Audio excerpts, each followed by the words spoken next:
Nesta noite, vou voltar para o Evangelho de Lucas, capítulo 20 e versículo 9. Lucas, capítulo 20, versículo 9.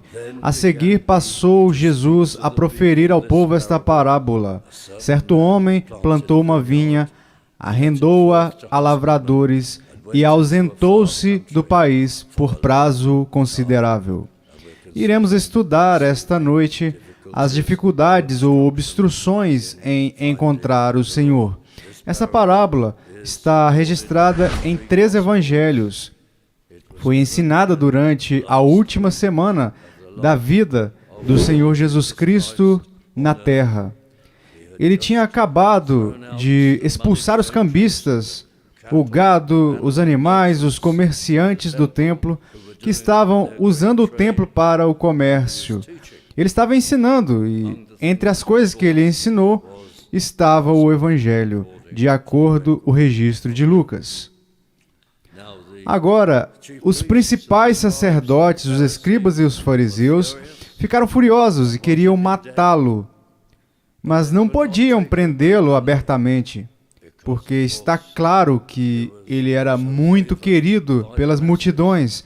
Não surpreendentemente, depois de 3 anos de milagres compassivos, onde milhares de pessoas foram curadas, pessoas com todos os tipos de doenças, todos os tipos de enfermidades, deformidades terríveis, até mesmo ressuscitados dentre os mortos.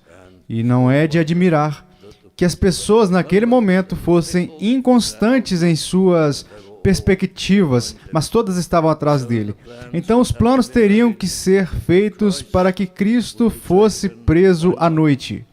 Claro, ele estava disposto a ser preso e entregue a tais juízos injustos e depois crucificado e morto. Era o seu propósito, era o plano e o propósito de Deus. Como tenho certeza que vocês sabem que ele viria a fim de consumar um sacrifício substitutivo de si mesmo pelos pecados de todos os que seriam perdoados. Vocês sabem que Deus, em sua santidade, não pode ignorar o pecado. E ainda assim, Deus deseja mostrar o seu amor sobre milhões e milhões de pessoas, perdoá-las e salvá-las. E como ele poderia fazer isso com o pecado e a culpa, uma vez que ignorar o pecado seria contrário ao seu caráter santo? Sua ira é contra isso.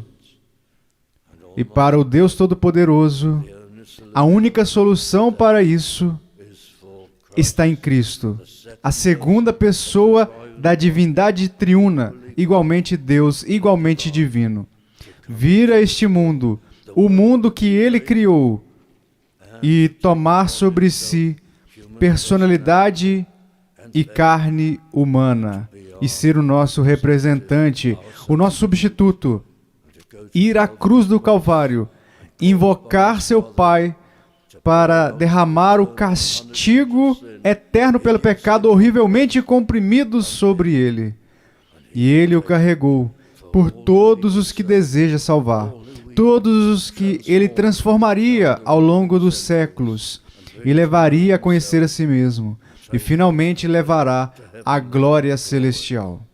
Ora, ele estava pronto para ir. É claro que os principais sacerdotes não sabiam disso e perceberam que se o prendesse, esse seria o plano. Eles o executariam à noite, seria oculto e talvez, se ele fosse visto humilhado, espancado e preso como um fugitivo, como um criminoso, bem, então talvez a maré mudaria e as pessoas perderiam o profundo respeito e admiração por ele. Assim aceitariam o inevitável.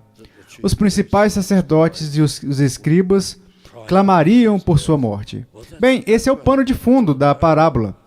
Então, ele conta essa parábola principalmente para eles, para os principais sacerdotes, os fariseus, os escribas, o conselho do sinédrio dos judeus. Ele conta para eles Aqui está o versículo 9. Certo homem, descrito posteriormente como o dono da vinha, plantou uma vinha. É de sua própria criação. Ele plantou isso. Ele concedeu. Vocês podem imaginar o cuidado especial sobre ela. E com o passar do tempo, ele decide arrendá-la a arrendatários, lavradores em nossa versão da Bíblia, vinhateiro em outras versões, realmente é a mesma coisa, e ausentou-se do país por prazo considerável. Esse é o pano de fundo da parábola, como pretendo mostrar. Ela nos descreve. É uma ótima imagem, embora principalmente descreva os principais judeus, o principal clero da igreja judaica na época. Versículo 10. No devido tempo, o Senhor, o dono, mandou um servo aos lavradores para que lhe dessem do fruto da vinha. Ora, o produto, pelo menos o aluguel, a parte que cabia ao dono. Suponho que havia uma estação do ano em que isso era feito, ou a cada 2 anos, ou o que quer que seja. E naquela época, ele mandou cobrar. Os lavradores, porém, o espancaram, aquele servo, o despacharam vazio. O que eles tinham em mente? Bem, ele está em um país distante, há um longo tempo, e ele não tem a intenção de voltar tão cedo. Assim, eles pensaram consigo mesmos, ou o que parece, ele não está nem aí para nós. Podemos ficar com esses rendimentos e com esta vinha inteiramente. Ele não está nem aí. Ele está longe e não toma uma atitude. Ele não está preocupado conosco dessa forma. E eles apostaram nisso, porque a distância e sua ausência os fizeram perder a realidade, o senso do real. E eles sentiram que ele mal existe. Eles foram capazes de esquecê-lo, dispensá-lo e descartá-lo.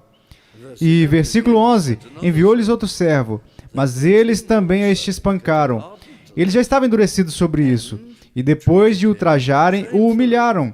Atrevo-me a dizer que, talvez, eles pensaram, se o dono ficar sabendo disso, como sem dúvida irá, se o servo conseguir dizer que fizemos isso e aquilo com ele, então ele vai se assustar e não enviará mais ninguém, com medo desse tipo de tratamento.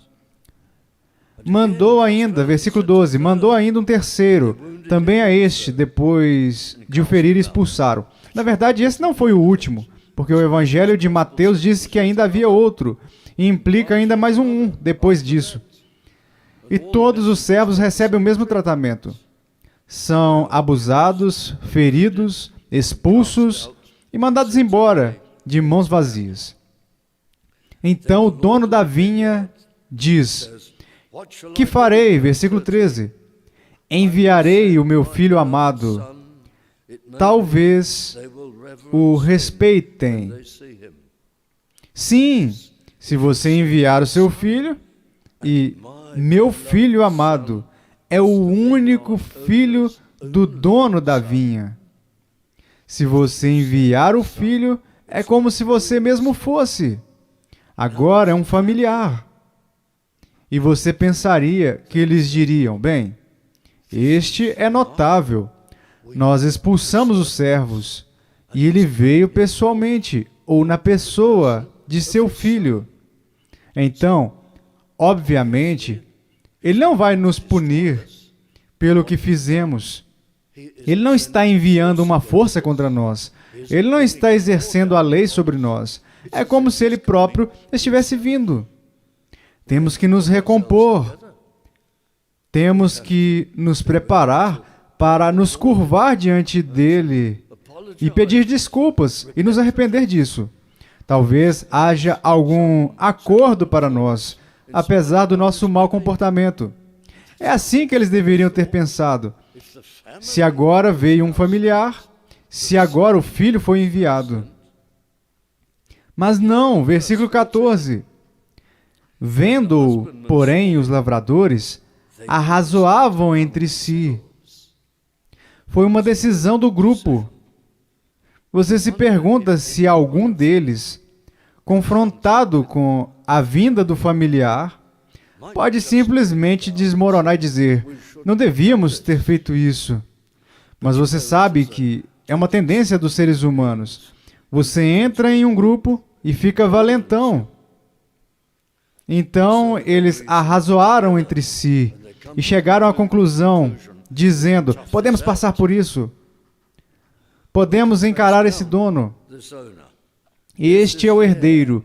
Matemo-lo para que a herança venha a ser nossa. Finalmente, aquele dono distante e ausente desistirá. Que aposta! Isso é o que eles decidiram. E isso se deve, em parte, a uma decisão do grupo. E lançando-o fora da vinha, o mataram. E o Senhor diz, sabe, quando os principais sacerdotes, os escribas e os fariseus ouviram isso, eles sabiam que a parábola está falando contra eles.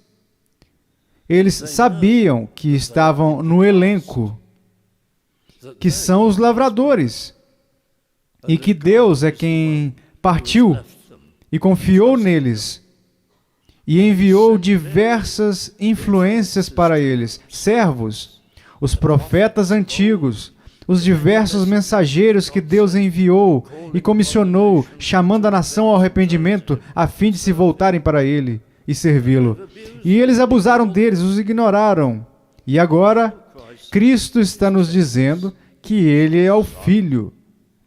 Ele veio e estamos prestes a executá-lo? Eles entenderam o que estava acontecendo na parábola.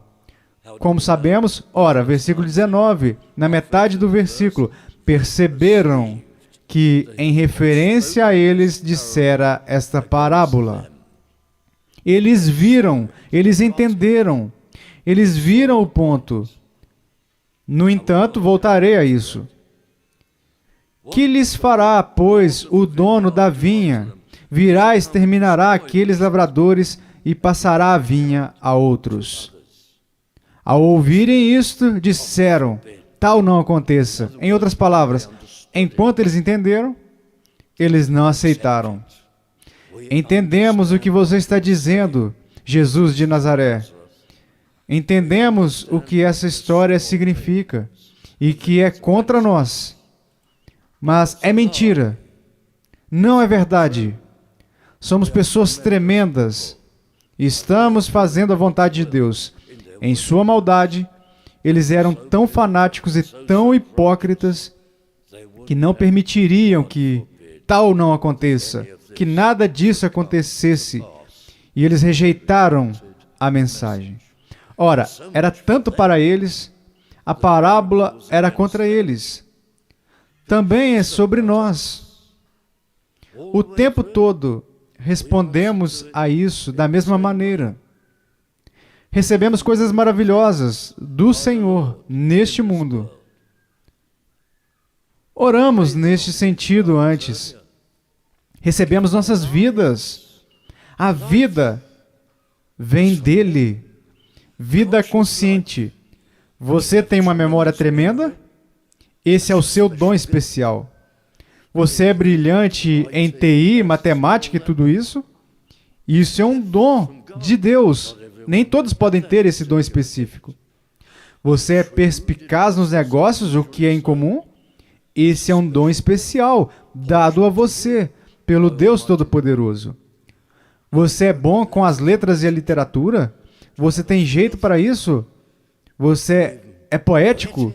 Criativo? Artístico? Qual é o seu dom? Você provavelmente tem todo um grupo de dons que são especiais para você. Não, esse sou eu, você diz. E fica orgulhoso. Ah, esse sou eu, veja o que posso fazer. Você nunca deve pensar assim. Devemos louvor e graças a Deus. Isso me é dado. Essa é a minha porção. É tudo de Deus. E em vez de agradecê-lo, e em vez de adorá-lo, e em vez de buscá-lo, e em vez de se arrepender do seu pecado e pedir o seu perdão e entregar-lhe sua vida e viver para aprender com ele, amá-lo e prová-lo, você o rejeita. E você diz: ele não está aqui, eu não vou tê-lo, eu nem quero crer nele.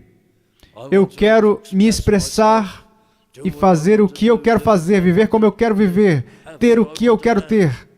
Eu não quero interferência.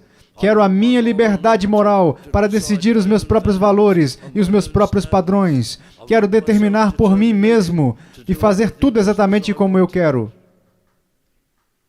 Bem, Deus envia diversas influências de mensageiros para a sua vida. Talvez às vezes você fique deprimido. Às vezes atinge o fundo do poço. E você se pergunta, para que serve esta vida? Eu entendi aonde está indo, quem sou eu e qual é o objetivo da vida. Talvez seja um raio da influência, do aviso e do convite do Deus Todo-Poderoso. E você dá de ombros, mata e ignora. Eles decidiram matar os mensageiros e até matar o filho. E nós podemos fazer o mesmo.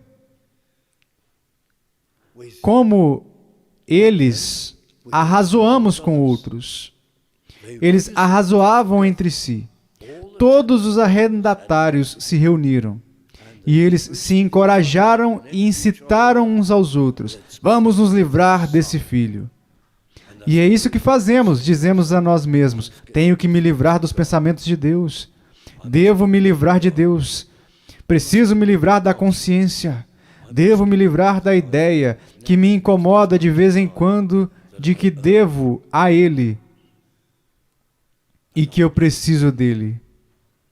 Então você se reúne com outras pessoas e qualquer item de literatura ou qualquer influência que você receba, que você ouça, que desacredita Deus, que contesta a sua existência, que sugere que tudo pode ter surgido por processos naturais e que não há nenhum Deus a considerar e para se preocupar com você. Entendam isso.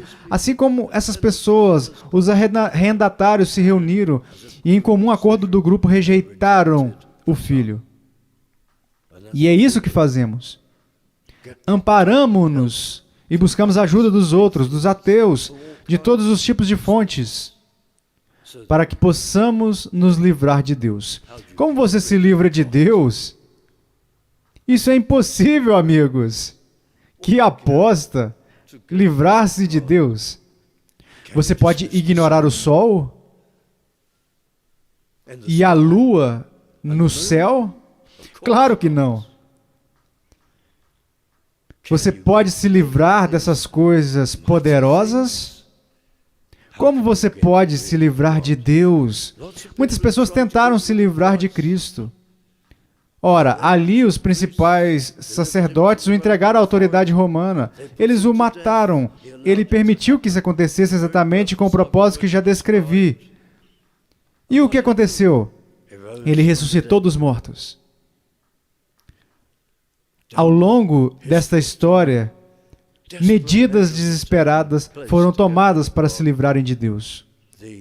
Os líderes judeus tentaram se livrar de Cristo e da igreja. A jovem igreja. Eles falharam completamente. Foram eles que caíram em 70 depois de Cristo com a destruição de Jerusalém. E a igreja de Cristo provou ser indestrutível. Os romanos tentaram se livrar da igreja de Cristo. No final, eles se ajoelharam e sucumbiram a ela e fizeram dela sua religião oficial. Também não tenho certeza se isso foi bom, mas foi o que aconteceu. Todo o poder da autoridade romana foi colocado em perseguição contra a jovem igreja. E eles falharam em matar Cristo e sua mensagem. E assim tem sido ao longo do tempo. Não posso perder tempo com isso. Você vem até o fim dos tempos relativamente modernos. Tem a grande cruzada do comunismo para se livrar de Cristo. O grande experimento social na antiga União Soviética. Ora, Cristo ainda está lá e aqui, e isso passou. E é assim. Na cruz de Cristo eu glorifico, disse alguém, elevando-me sobre os destroços do tempo. E isso é verdade. Você não pode se livrar de Cristo. Um dia terá que encará-lo. Ao chegar ao fim da jornada da vida, sua alma é convocada à presença dele e você tem que prestar contas da vida vivida.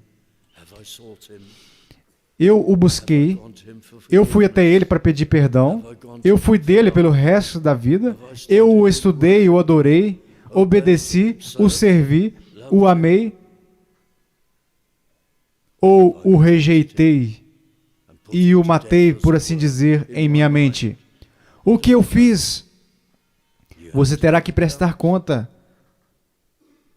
Fico impressionado com as palavras do antigo poeta e jornalista James Montgomery.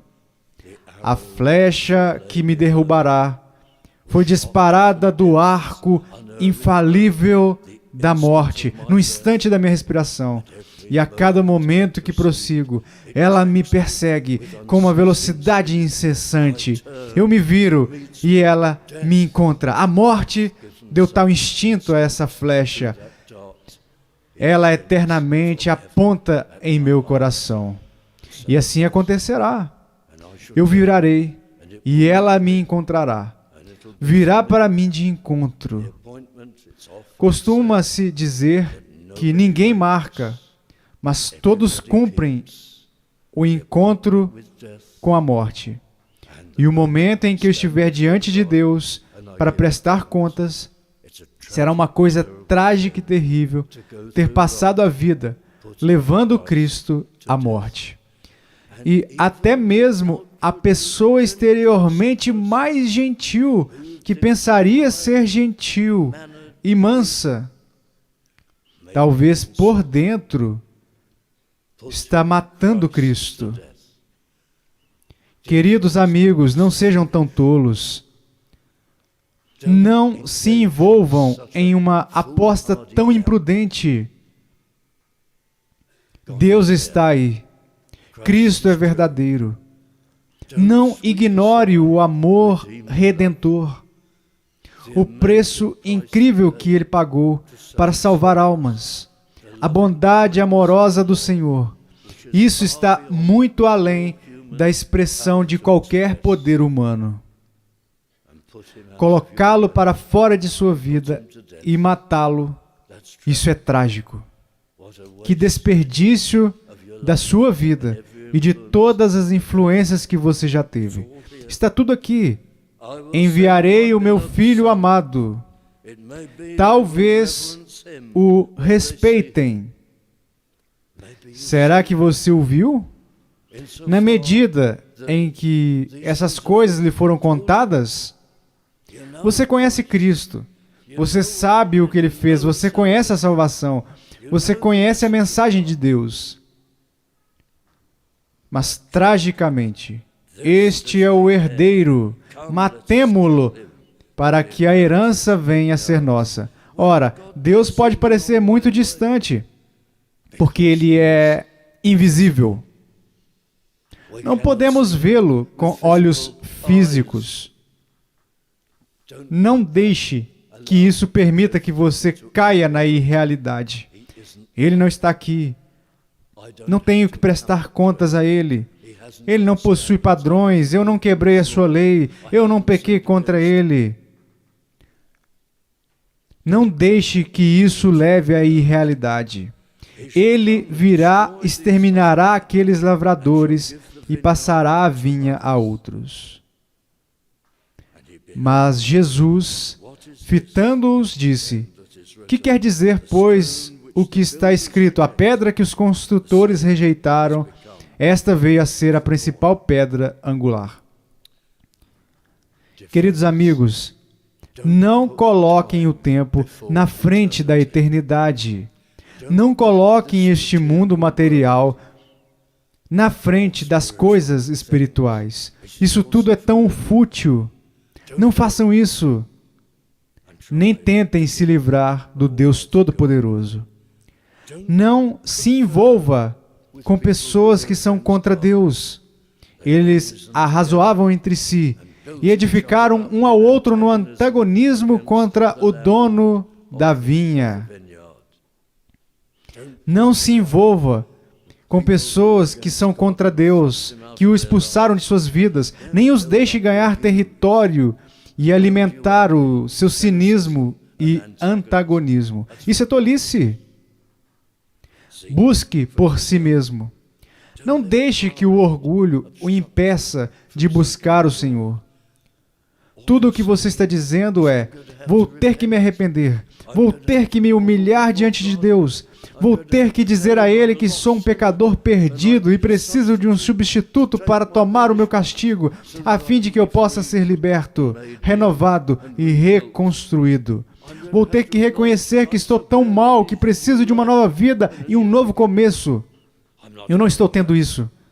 Meu orgulho não me deixa aceitar isso. Que tragédia quando o orgulho interrompe a nossa busca por Deus. Não deixe isso acontecer.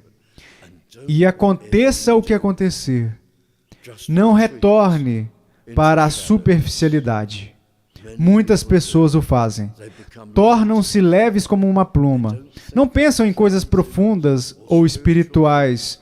Ficam perfeitamente satisfeitas em serem impulsionadas na vida pelo mais leve dos entretenimentos, pelas coisas mais inúteis e banais. Não querem pensar, ou se aprofundar, ou ter qualquer raiz na vida.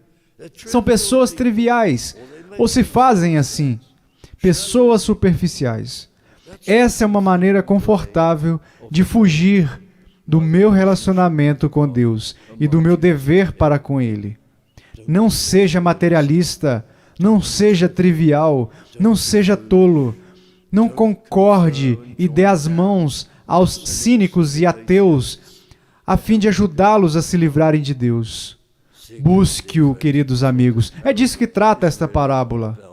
É uma visão dos líderes judeus naquela época e é uma visão de nós. E tem algumas palavras positivas bem no final.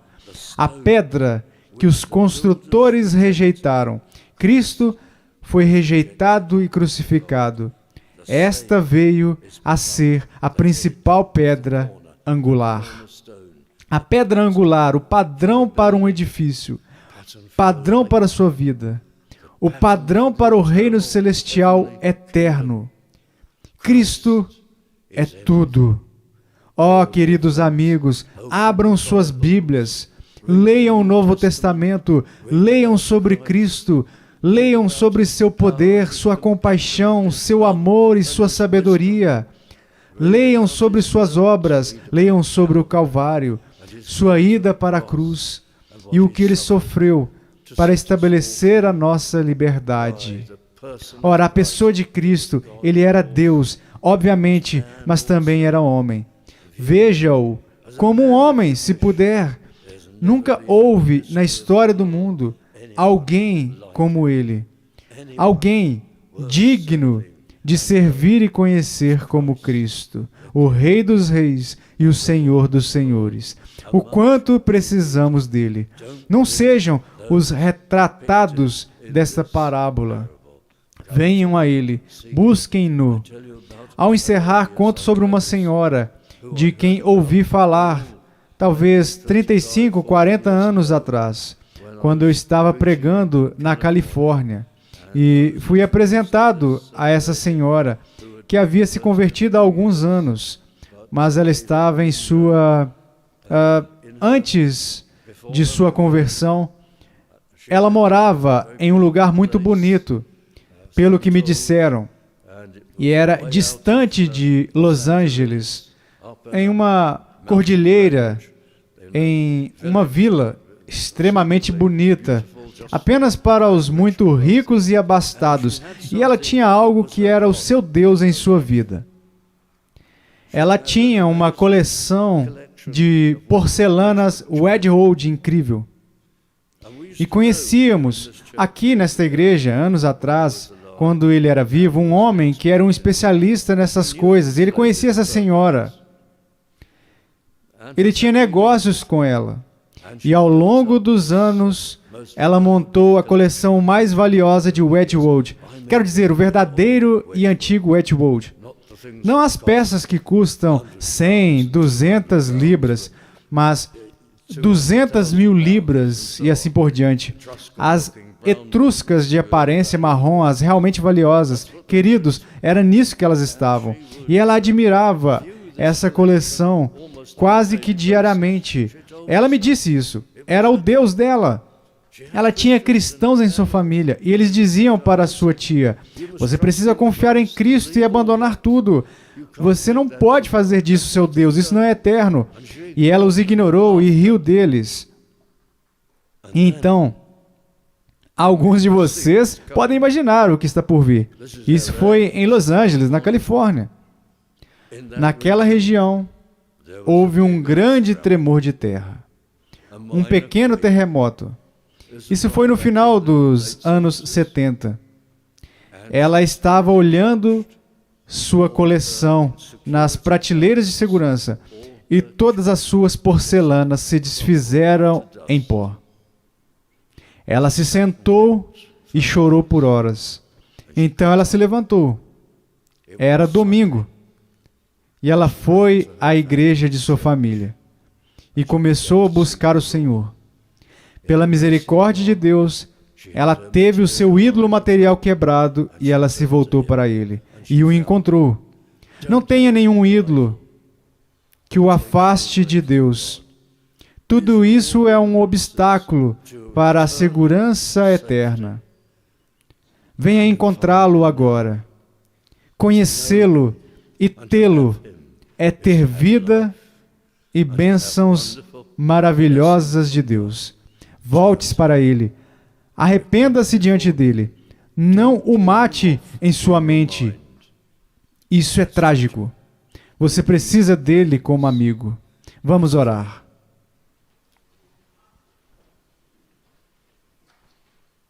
Nosso amoroso Pai Celestial, olhe para todos nós e nos abençoe. Ó Senhor, seja qual for a hesitação, seja qual for a razão de nos afastarmos de Ti, nosso Criador, nosso Deus, ó Senhor, leve embora, mova em nossos corações e nos conduza ao verdadeiro arrependimento, arrependimento sincero a Cristo, nosso Salvador. Senhor, abençoe esta noite, transforme e salve, lide graciosamente conosco. Pedimos essas coisas em nome de Jesus Cristo, nosso Senhor e nosso Redentor. Amém.